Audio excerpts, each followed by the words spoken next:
अनिरुद्ध प्रताप यादव, माता का नाम रेखा। वाइब दे रहा है। हाँ वाइब तो दे रहा है, ये पक्का जीतेगा आज। विकसित होता राष्ट्र हमारा रंग लाती कुर्बानी है, गर्व से अपना परिचय देते हम सारे हिंदुस्तानी है। प्रबुद्ध श्रोतागण एवं माननीय निर्णायक मंडली, आप सभी को मेरा नमस्कार। मैं अनिरुद्ध प्रताप यादव आज विषय विकसित भारत युवाओं के लिए और युवाओं के द्वारा पर अपने विचार प्रस्तुत करने के लिए यहाँ पे उपस्थित हुआ हूं। महोदय, सबसे पहले हमें समझना होगा विकसित भारत का अर्थ क्या होता है। विकसित भारत का अर्थ होता है एक सुशोभित, सुव्यवस्थित और सुसंगठित भारत। सुशोभित, सबसे पहले हमें समझना होगा, हमारे पूर्वज हमसे कहा करते थे कि अगर हमारे घर में नारी शक्ति, महिला, हमारी बहन और माताएं रहती हैं तो घर बहुत सुशोभित रहता है। इसी को एक तकनीकी रूप से अपनाते हुए हमारे यशस्वी प्रधानमंत्री ने नारी शक्ति वंदन अधिनियम के द्वारा महिला आरक्षण 33% विधायिका में देने का निर्णय किया। अब जब विधायिका में नारी शक्ति आएगी तो विधायिका के साथ साथ हमारा देश भी सुशोभित होगा और विकसित की तरफ बढ़ेगा। आगे बढ़ते हुए हम बात करते हैं सुसंगठित। महोदय, सुसंगठित आज के 10 वर्ष पूर्व देखे तो जो सीमा है उसमें आए दिन खबर आती रहती थी कि सीज फायर हो गया, आज इतने सैनिक घायल हो गए, क्या इतने सैनिक घायल हो गए। लेकिन महोदय, जब से धारा 370 हटी है, क्या कोई हमारे पास ऐसी खबर आती है कि आज ये सीज फायर हुआ, ये आया था। इसका मतलब ये है कि हमारा जो भारत है ये एक सुसंगठित बना, एक अखंड भारत बनने की तरफ तत्पर हुआ। आगे बात करते हैं सुव्यवस्थित। सुव्यवस्थित का मतलब है जो हमारी विधायिका है वो एक अस्थायी रूप से काम करे और जितने भी राज्य हैं सबको बराबर का दर्जा दे। पिछले विगत 10 वर्षों से, उसके पहले कहीं पे भी किसी भी सरकार को हटाकर दूसरी सरकार स्थापित कर दिया जाता था। हमने आपातकाल जैसे सिचुएशन को देखा है, लेकिन आज हर एक सरकार को, उसका एक बहुत बड़ा उदाहरण है अभी तमिलनाडु में हुआ इन्वेस्टर समिट, जहां पे पीयूष गोयल जी के साथ एम.के. स्टालिन विपक्षी पार्टी के नेता मिलकर आपने अपने राज्य को आगे बढ़ाने की उन्नति को देखा। आगे बढ़ते हुए एक युवा इस विषय के बारे में क्या सोचता है उस पर अपने विचार रखता हूं। महोदय, बुलावे भेजे नहीं जाते, युद्ध स्वाभिमान के युवा खुद ब खुद कूद पड़ते हैं जंग के मैदान में। कौन सी जंग?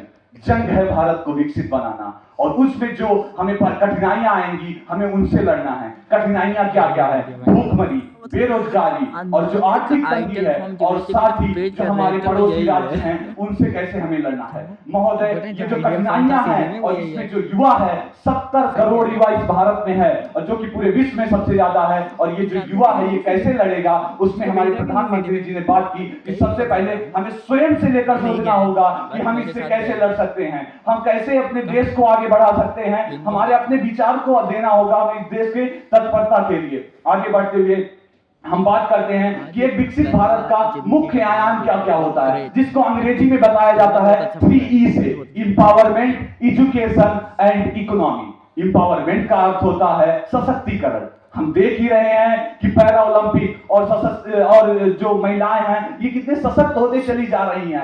आज लगभग 15% मंत्रिमंडल में हमारी महिलाएं और नारी शक्ति हैं, तो ये सशक्तिकरण का एक बहुत बड़ा उदाहरण है। आगे बढ़ते हुए हम बात करते हैं एजुकेशन, शिक्षा के क्षेत्र में बेटी बचाओ बेटी पढ़ाओ के साथ साथ सर्व शिक्षा अभियान के तहत हमारी जो शिक्षा है वो कितनी आगे बढ़ी है। महोदय, आज जितने भी एमएनसी कंट्री हैं या फिर जितने भी एमएनसी कंपनियां हैं उसमें देखें तो भारतीय मूल्य के लोग कहीं ना कहीं जरूर पाए जाएंगे, चाहे वो सीए होंगे या एमडी होंगे।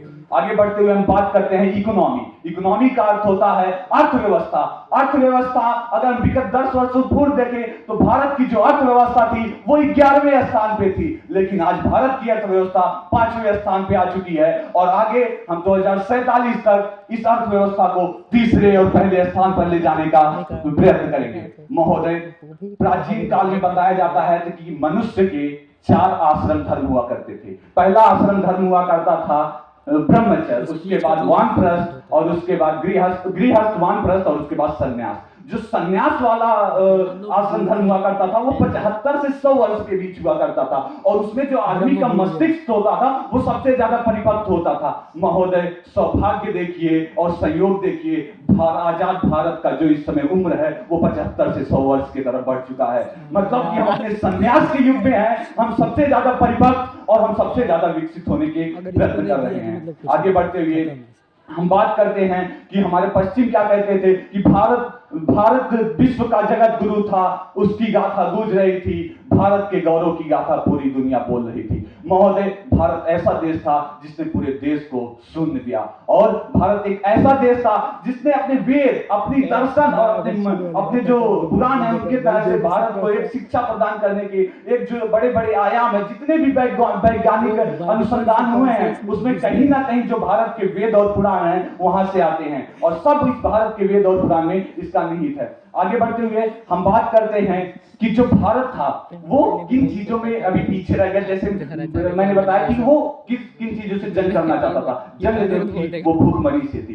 पहले जब भारत हमारा आजाद हुआ था तब 50% भूखमरी थी, लेकिन आज वो भूखमरी कम होकर 12% हो गई है। महोदय, ये जो तत्परता है ये 2047 तक इसको हम कम करके 0% तक कर देंगे, और पूरा भारत जो है वो विकसित होगा। विकसित भारत का सिर्फ अर्थ इतना नहीं होता कि आप चाइना की तरह विकसित हो जाएं, कि आप सबसे ज्यादा इकोनॉमिक पालें, लेकिन आपकी जो अंदर की जो आपके युवा हैं, जो आपके बुजुर्ग हैं, उनको कोई भी अधिकार ना मिले। ऐसा भारत हमारा भारत नहीं है। हमारा भारत वैसा भारत है जहां पे सारे युवाओं, सारी महिलाओं, सभी बुजुर्ग और सारे तबके के लोगों को समान अधिकार मिलेगा और समान रहने की व्यवस्था मिलेगी। महोदय, हम ऐसे भारत हैं जो अपने गांव, गाय, पशु और पक्षियों तक को पूजते हैं। हम पानी को जल और गंगा की मां की तरह मानते हैं। हम अपनी मिट्टी को माता की तरह मानते हैं और उसको पूजा करते हैं। एक ऐसा भारत है, और इस ऐसे भारत में जब हम अपने नीचे से नीचे तबके से बड़े तबके को देखेंगे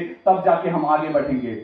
महोदय, अंत में बस मैं इतना ही कहना चाहूंगा, अटल बिहारी वाजपेयी की 4 लाइनों के साथ आपको छोड़ के जाता हूं कि पूरी दुनिया पश्चिम का इतिहास पूछता, रोम कहां यूनान कहां। पश्चिम का इतिहास पूछता, रोम कहां यूनान कहां। घर घर में शुभ अग्नि जलाता, वह उन्नत ईरान कहां। घर घर में शुभ अग्नि जलाता, वह उन्नत ईरान कहां। लेकिन घर घर में शुभ अग्नि जलाता, वह उन्नत ईरान कहां। पश्चिम के जगत में जब छाया घोर अंधियारा, पश्चिम के जगत में जब छाया घोर अंधियारा, तब की छाती चीर के चमका हिंदुस्तान हमारा। जय हिंद, जय भारत। थोड़ा फ्लो रहता तो बहुत सुंदर है।